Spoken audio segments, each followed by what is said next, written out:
Hello guys, and welcome to my channel. If you're new to this channel, I say welcome, and if you're an old subscriber, I say welcome back. I just want to thank you guys for your support. So in today's video, I'm going to be showing you how to make a bishop or puff sleeve using the slash and spread method. If you remember in my previous video, or if you have watched my previous video, I said that there was another method to achieve this puff sleeve, which will make the puff or bishop sleeve a little bit bigger. So please, if you haven't subscribed to my channel yet, please click the subscribe button, and also don't forget to click that bell under this video so you get notified of new videos. So if you like this off-shoulder dress that I'm wearing, I recorded a video on how I made this particular dress. I'm going to link it up, and I'm going to link it in my description box, so that after you're done watching this video, you can go watch how to make an off-shoulder dress. So the tutorial for this dress is actually very simple, and also for the video we are going to continue watching is a very simple video, no stress, no fuss about it. So let's get right into the video. I have drafted my sleeve pattern already. If you don't know how to draft a sleeve pattern by freehand, I have a video right on my channel. I'm going to link it up in my description box and also on the screen. So what I'm going to do next, after I have my sleeve pattern, is to fold it into two. So I'm going to be measuring from the apex of my sleeve head or my sleeve cap down to the side through the curve.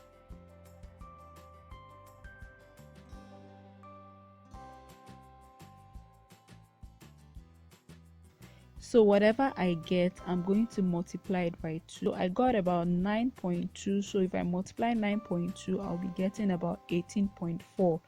Now whatever measurement I have, I'm going to be dividing it by 6. So after dividing it by 6, I have about 3.1 or 3.0 something. So whatever I have left, I'm going to approximate it to 3. What I'm going to do is start right from the middle of my sleeve pattern. I'm going to divide that 3 inches into 2 again and mark 1.5 inches on one side, and then mark 1.5 inches on the other side, making a total of 3 inches around the middle. Then from there, I'm going to start marking 3 inches and 3 inches on one side, and mark 3 inches, another 3 inches on the other side, and I'll be left with about 1.25 inches at the sides of my sleeve pattern. So once I do that, I'm going to repeat this at the bottom of my sleeve. I'm going to measure the bottom of the sleeve, and what I'm going to have is about 12 inches. Now that 12 inches, I'm going to divide it into 6 as well, and I have 2 inches each. So the same thing I did for my sleeve head, I'm going to do for the bottom of my sleeve pattern. I'm going to divide that 2 inches by 2, so I'll be having 1 inch.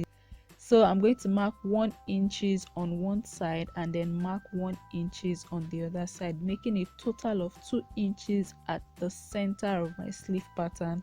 Then I go ahead and continue marking 2 inches on one side and then 2 inches on the other side. So at the end of the day, I'm left with 1 inches of both sides. So what I'm going to do now is connect the point at the bottom of my sleeve to the point at the top of my sleeve.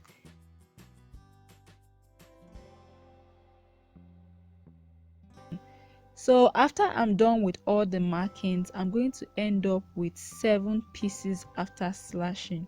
The reason that is because I started from the center and not from the side. It's important you start from the center. If you don't start from the center, your pattern is going to be somewhat disfigured. So yeah, I started from the center. If you're cutting this, please make sure you do not cut through, you just get close to the top. So this is my slash pattern. Then I'm going to now get my fabric and then place it on the table. So my fabric, now I want to cut 2 sleeves at once, so I fold my fabric into 2 and I place my slash pattern on my fabric. Now in order for your pattern not to be shifting or moving, you need to place something or pin your pattern down on your fabric around your sleeve head area. It's very important. And then I'm going to use something to hold it down as I spread my pattern. Remember, in my previous video I mentioned something about a curve around the bottom of your sleeve, but because this pattern is slashed and spreading it out would naturally cause a curve around the bottom of your sleeve to be formed. This is basically how I do it. I'm going to trace my pattern on my fabric, and then I'm going to cut the pattern I have traced out. So this is the pattern, this is what I have, and that's the curve at the bottom of my sleeve head. So you don't need to trim anything in order to hem this. So I'm going to cut my pattern out following the markings I have made on my fabric.